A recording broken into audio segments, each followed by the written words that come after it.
এই জাকারিয়াকে প্রতিদিন আমি 17 ঘন্টায় কোরআনের পিছনে মেহনত করতে দেখেছি, প্রতিদিন 17 ঘন্টা। প্রথম রাউন্ড যেদিন হয় ওই দিন আমি রোজা রেখেছিলাম, এবং ফাইনাল যেদিন হয় ওই দিনও আমি রোজা রেখেছিলাম। আমাদের টেনশনটা এরকম ছিল যে ইফতার আজান দিয়ে দিয়েছে বাইতুল্লাহর মধ্যে, আমি যে রোজা এটা আমি ভুলে গেছি। আমাকে 2 মিনিট পরে একজন এসে আমাদের সাথী বলতেছে যে হুজুর আপনি না রোজায় যে পানি নেন।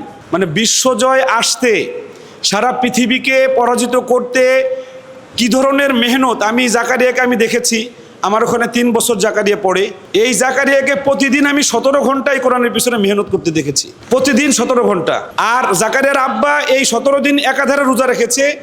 এভাবে এই বিশ্বজয়টা এসেছে। এখানে মোট পুরস্কার পেয়েছে আমাদের জাকারিয়া 1.5 লক্ষ রিয়াল, যেটা বাংলাদেশি টাকায় 50 লক্ষ টাকা হয়। তো টাকার চাইতে বড় যে বিষয়টা সেটা হলো আজকে আমরা এই রোহানি জগতে আমরা এসেছি। আমাদেরকে আমাদের রাহবাররা, বাংলাদেশের রাহবাররা আজকে মাথায় হাত দিচ্ছেন।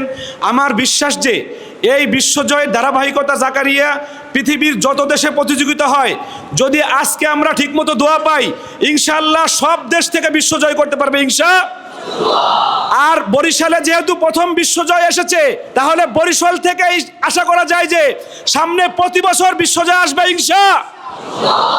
আর আমি দোয়া করছি এবং আমি মনে প্রাণে চাই যে আমাদের পীর শাহ হুজুর দামাত বরকাতুহুল আলিয়ার এই সন্তান, ওর যে কণ্ঠ আমি শুনেছি আর যে তালাফুজ শুনেছি, আর তার যে ছোট আছে এখনো এবং যে চেহারা আছে, সে তার উপরে মেহনত করলে এই চরমোনাইয়ের সন্তানদের মধ্যে ইনশাআল্লাহ বিশ্বজয় এনে দেওয়া যাবে কে কে চান যে আমাদের এই ছেলে বিশ্বজয় করুক ইনশাআল্লাহ?